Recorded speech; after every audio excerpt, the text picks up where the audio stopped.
Super Godveer season 1 episode 62 first human god secret. तो दोस्तों पहले 1 मिनट मेरी बात सुन लीजिए, फिर उसके बाद आप आराम से स्टोरी सुनिएगा। तो जैसे कि मैंने कल एक पोस्ट किया था और मैंने आपसे बोला था मेंबरशिप परचेज़ करने को, लेकिन बहुत से सब्सक्राइबर्स का कहना है कि हम मेंबरशिप तभी परचेज़ करेंगे जब एपिसोड डेली या एक दिन के गैप पे आएगा। इसलिए मैंने ये सोचा है कि मैं अब पूरी कोशिश करूँगा कि एपिसोड एक दिन के गैप पे आए, क्योंकि डेली तो पॉसिबल है ही नहीं। इसलिए मैं कोशिश करूँगा कि एक दिन के गैप पे एपिसोड अपलोड होते रहें और जुलाई तक अच्छे खासे एपिसोड हो जाएं। ठीक है, बाकी अब स्टोरी को शुरू करते हैं। Let's begin. इधर यहाँ वीर का पंच जैसे ही लायरा को लगता है तभी एक बड़ा ब्लास्ट होता है, जिससे लायरा की बॉडी कई टुकड़ों में ब्लास्ट होकर गायब हो जाती है। और फिर हमेशा की तरह लायरा को हरा कर वीर अपनी फैमिली के पास चला जाता है। और फिर जब वीर वापस टेलीपोर्ट होकर अर्थ पर आता है तो हम देखते हैं कि अर्थ अब पहले से ज़्यादा मॉडिफाइड हो गई होती है, जहाँ इस टाइम अर्थ पर बड़ी बड़ी बिल्डिंग्स बनी होती हैं और कोई भी सिटी ऐसी नहीं थी जो अपग्रेड ना हुई हो। और वहीं ह्यूमंस अब पूरी मिल्की वे गैलेक्सी पर बस चुके होते हैं और अब ह्यूमंस का राज अर्थ पर नहीं पूरे मिल्की वे गैलेक्सी पर होता है। हालांकि यहाँ वीर जैसे ही अर्थ पर जा रहा होता है तभी वो देखता है कि अब अर्थ के चारों तरफ एक शील्ड बनी हुई होती है, जिसकी एंट्री बस 4 डायरेक्शन से ओपन होती है।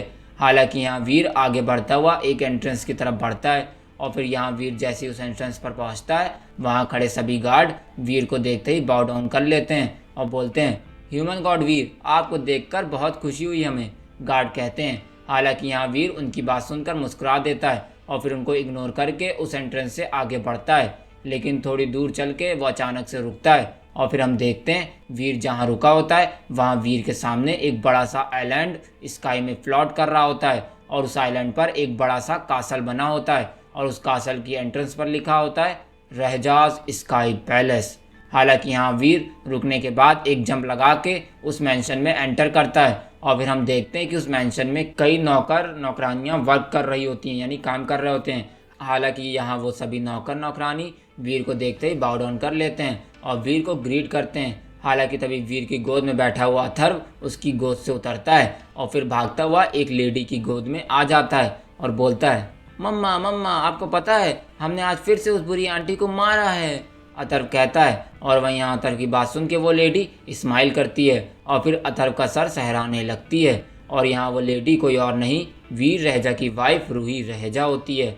इधर वहीं रूही स्माइल करते हुए वीर के पास आती है और बोलती है, माय स्वीट हबी, अगर तुमने अब दोबारा कभी मुझको बताए बिना कहीं गए तो अगली बार से जीन यूनिवर्स के हीरो वीर रहजा को घर में एंट्री नहीं दी जाएगी, रूही कहती है। और वहीं यहाँ वीर रूही की ये बात सुनकर हंसने लगता है और फिर रूही के साथ उस पैलेस में अंदर जाने लगता है। और फिर हम देखते हैं कि उस पैलेस के अंदर वीर की मम्मी और उसके पापा बैठे हैं और एक दूसरे से बातें कर रहे होते हैं। और वहीं वीर का बेटा चीकू और उसकी बेटी बारबी गार्डन में एक दूसरे के साथ ट्रेनिंग कर रहे होते हैं। इसलिए देखने के बाद वीर अब सीधा अपने रूम में आ जाता है और रूही को अपने पास बैठा कर बोलता है, वाइफी, तुमने तो अर्थ को जितना मैंने सोचा था उससे ज़्यादा ही एडवांस कर दिया है, वीर कहता है रूही से। और वहीं यहाँ वीर की ये बात सुनकर रूही कहती है, हाँ भी, अर्थ पर जितनी भी कंस्ट्रक्शन का वर्क हुआ है और जितने एडवांस टेक्नोलॉजी हैं ये सभी हमारी कंपनी द रहजाज से मैन्युफैक्चरिंग हुई है। इसकी वजह से हमारी कंपनी इस पूरे गैलेक्सी की सबसे बड़ी कंपनी बन चुकी है, रूही कहती है। और वहीं यहाँ वीर उसकी ये बात सुनकर मुस्कुराता है और कहता है, the great warrior human god Veer Rahja ने इस जीन यूनिवर्स को बचाया और जीन यूनिवर्स का सबसे पावरफुल ह्यूमन बन गया, पर तुमने तो अपने माइंड से ही उस मिल्की वे गैलेक्सी में रहजाज को सबसे पावरफुल बना दिया, ये तो मैं भी इतनी जल्दी नहीं कर पाता, वीर कहता है। और वहीं यहाँ ये बात सुनकर रूही ज़ोर ज़ोर से हंसने लगी और फिर वीर के पेट पर एक पंच करती है और वहाँ से चली जाती है। और वहीं वीर रूही के जाने के बाद अथर्व को खिलाने लगता है और उससे बातें करने लगता है और फिर थोड़ी देर बाद उसको सुला देता है और फिर खुद भी थोड़ा आराम करने लगता है लेट के। और हाँ दोस्तों, आप सोच रहे होंगे रूही ने इतनी एडवांस टेक्नोलॉजी कैसे बनाई, वो भी इतने कम सालों में। तो इसकी वजह यह है कि जब वीर रहजा जैसे ही फ्यूचर से वापस आ रहा था तो ब्लू बीटल स्पेसशिप के एक कॉर्नर में उसे एक छोटा सा बॉक्स दिखाई देता है। इसलिए वीर उस बॉक्स को खोलता है, जिसके बाद वीर को उस बॉक्स के अंदर एक पिंक कलर का स्टोन दिखता है जो कि देखने में छोटे से पिंक डायमंड जैसा दिख रहा था। हालांकि इधर वीर उस पिंक स्टोन को देख के समझ जाता है कि ये एक मेमोरी क्रिस्टल है जिसमें क्रिस्टलाइज़र अपनी टेक्नोलॉजी को स्टोर करके रखते थे। इसलिए वीर उस क्रिस्टल को लाकर रूही को दे देता है, जिसके बाद रूही उस मेमोरी क्रिस्टल को एब्जॉर्ब करने के बाद क्रिस्टलाइज़र की टेक्नोलॉजी का यूज़ करके अर्थ की टेक्नोलॉजी को एडवांस करने लगती है। जिसके बाद इन कई सालों में रूही ने अर्थ को इतना इवॉल्व कर दिया है, यानी इतना एडवांस कर दिया है कि वीर ने सोचा भी नहीं था कि रूही इतनी जल्दी कर लेगी। ठीक है ना। बाकी अब हम स्टोरी पर आते हैं।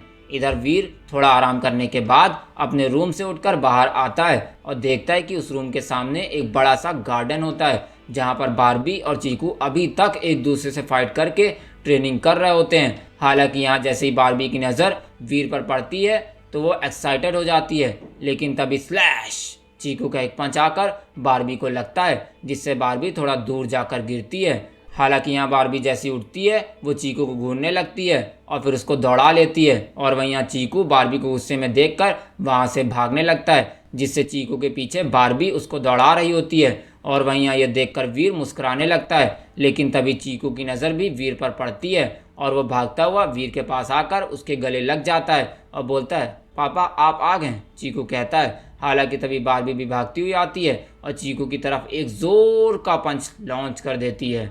हालांकि इससे पहले बारबी का पंच चीकू को पड़ता, वीर बारबी का हाथ पकड़ लेता है और उसको भी अपने पास बैठा देता है। और वहीं यहाँ चीकू बारबी को देखकर उसको अपनी ज़बान दिखाकर चिढ़ाने लगता है, और वहीं इन दोनों की हरकतें देखकर वीर मुस्कुराता है और फिर उनसे कहता है, चीकू और बारबी तुम दोनों अब बड़े हो गए हो, इसलिए तुम लोग थोड़ा मैच्योर बिहेव करो।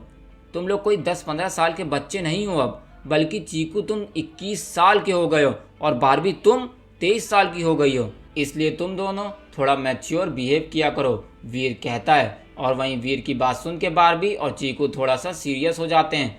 हालांकि तभी एक हाथ आता है और फिर वो वीर की आँख बंद कर देता है, और वहीं वीर ये होने के बाद कहता है, कौन है जिसने मेरी आँख बंद की? अरे ये तो मेरी छोटी गुड़िया रूहानी है, वीर कहता है। और फिर रूहानी जो अब 15 साल की हो गई है उसको अपने बगल में बैठा लेता है, जिसके बाद वो रूहानी से भी बात करने लगता है और उससे पूछता है कि इन दिनों वो क्या कर रही थी। हालांकि अभी ये चारों यानी वीर, रूहानी, बारबी और चीकू बात कर ही रहे थे कि तभी रूही अथर्व को लेके गार्डन में आ जाती है जहाँ ये चारों बैठे थे। जिसके बाद वीर की ये प्यारी सी 6 लोगों की फैमिली एक जगह इकट्ठा हो जाती है, जिसके बाद वीर रूही के साथ मिलके एक फैमिली ट्रिप का प्लान बनाता है। और फिर इस तरह वीर 3 महीने अपनी फैमिली के साथ बिताता है, 1 महीना फैमिली ट्रिप और फिर अपने मॉम डैड और अपनी सिस्टर के साथ और अपने दोस्तों और अपने साथियों के साथ और अपने पेट्स के साथ वीर एक एक करके टाइम स्पेंड करता है। और फिर इसी तरह 3 महीने कैसे गुजर जाते हैं वीर को पता भी नहीं चलता। हालांकि वहीं 14 साल पहले हुई लड़ाई यानी गॉड सिविल वॉर के बाद अब भी कई क्लेन्स और कम्युनिटी इतनी बड़ी फाइट के बाद अपनी अपनी पावर रिकवर कर रही होती हैं, इसलिए अब गॉड हॉल भी न्यू मेंबर्स को इंक्लूड कर रहा होता है। इसलिए यहाँ गॉड हॉल के पास कई बड़ी कम्युनिटी इकट्ठा हो रही होती है और उसमें कई डिफाइड अपने अपने कम्युनिटी मेंबर्स के साथ खड़े होते हैं। हालांकि तभी एक आवाज़ आती है, आप सभी जीन यूनिवर्स की कम्युनिटी और क्लेन का स्वागत है, और जैसा कि आप सभी यहाँ न्यू मेंबर्स इंक्लूडिंग टेस्ट के लिए आए हैं तो वो टेस्ट बहुत जल्दी शुरू हो जाएगा, जिसके बाद आप सभी में से कुछ चुनिंदा लोगों को गॉड हॉल का न्यू मेंबर बनाया जाएगा, अनाउंसमेंट होती है। और वहीं ये बात सुनकर वहाँ आए सभी कम्युनिटी के मेंबर्स शोर मचाने लगते हैं। हालांकि तभी हमें एक बड़ा सा हॉल दिखाया जाता है जहाँ पर 17 लोग बैठे होते हैं, और वहीं सबसे आगे की चेयर पर एक गॉड बैठा होता है, और ये गॉड कोई और नहीं क्रैब गॉड होता है, और उसके साथ बैठे सभी लोग गॉड हॉल के हाई लेवल के मेंबर्स होते हैं। इसलिए यहाँ उन्हीं में से एक गॉड हॉल मेंबर बोलता है, क्रैब गॉड, 14 साल पहले हुई फाइट में हमने देखा कि ह्यूमन गॉड वीर रहजा की पावर अचानक से इतनी ज़्यादा बढ़ गई है कि फ़िलहाल वो आपसे भी ज़्यादा पावरफुल बन चुके हैं, एक एल्डर कहता है। हालांकि तभी एक और एल्डर बोलता है, और हाँ एक और बात, ह्यूमन गॉड वीर रहजा के साथ साथ उसकी फॉलोअर वो होली एंजल भी अब इतनी ज़्यादा पावरफुल हो गई है कि उसकी पावर भी लीडर क्रैब गॉड से ज़्यादा है, एक एल्डर कहता है। और वहीं यहाँ ये बात सुन रहे सभी एल्डर्स अपना सिर हिलाते हैं। हालांकि तभी उनमें से एक एल्डर बोलता है, और हाँ उसकी वाइफ जो है वो भी गॉड लेवल की हो गई और वीर ने कई गॉड्स लेवल के वैरियर तैयार कर दिए हैं। इसलिए लीडर हम सभी ने मिलकर एक फैसला लिया है कि हम ह्यूमन गॉड वीर से उनकी अचानक बड़ी पावर का राज जानेंगे और फिर उस तरीके से हम भी अपनी पावर बढ़ा सकेंगे, एल्डर्स कहते हैं। और हाँ दोस्तों, एल्डर्स ये पहली बार नहीं कह रहे थे, बल्कि वो क्रैब गॉड के पीछे तब से पड़े थे जब से इन सब ने वीर को सडनली इतना पावरफुल होते हुए देख लिया था। हालांकि इधर क्रैब गॉड इन 14 सालों में हजारों बार इन सब एल्डर्स को मना कर चुका है और उनसे बस इतना ही कहता है, एल्डर्स, वीर रहजा ने अपनी पावर्स कैसे भी बढ़ाई हों, वो उसका सीक्रेट है, इसलिए हम इसमें कोई भी इंटरफेयर नहीं कर सकते हैं। हालांकि अगर किसी को वीर रहजा का सीक्रेट जानना है तो वो खुद जाकर वीर रहजा से पूछ ले, इसमें गॉड हॉल कोई इंटरफेयर नहीं करेगा। क्रैब गॉड यही बात हमेशा कहता है इन लोगों से और वहीं हमेशा की तरह ये सब एल्डर्स चुप हो जाते हैं, जिसके बाद पूरे मीटिंग हॉल में हमेशा की तरह सन्नाटा मच जाता है और फिर हमेशा की तरह एल्डर्स दूसरे मसले पे क्रैब गॉड से बात करने लगते हैं, जिससे ये सीक्रेट कि आखिर वीर रहजा कैसे इतनी जल्दी यानी सिर्फ 7 दिनों में एक गॉड बन गया, ये सिर्फ एक सीक्रेट बन के रह जाता है। यानी इन 14 सालों में कितने बड़े क्लेन्स और कम्युनिटीज़ के दिमाग में ये सवाल नाच रहा है कि आखिर वीर कैसे इतना पावरफुल हुआ, लेकिन किसी की इतनी हिम्मत नहीं थी कि वो खुद सामने से आके वीर से पूछ ले कि वो कैसे इतना पावरफुल हुआ।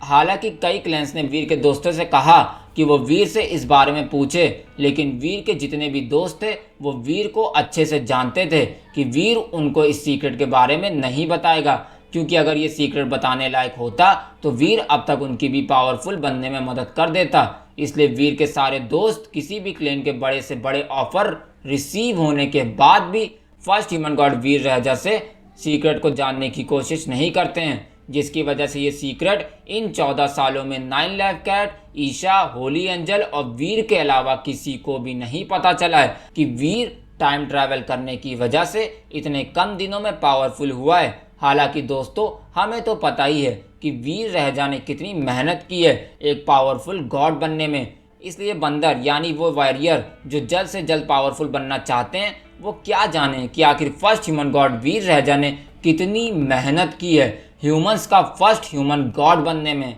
खैर दोस्तों, इधर जब ये एल्डर्स क्रैब गॉड से बात कर रहे थे तो वहीं वीर जीन यूनिवर्स में वापस आने के लिए तैयार हो गया था। हालांकि अब ये देखना होगा कि आखिर 2 सालों बाद वीर क्या करने आ रहा है जीन यूनिवर्स में।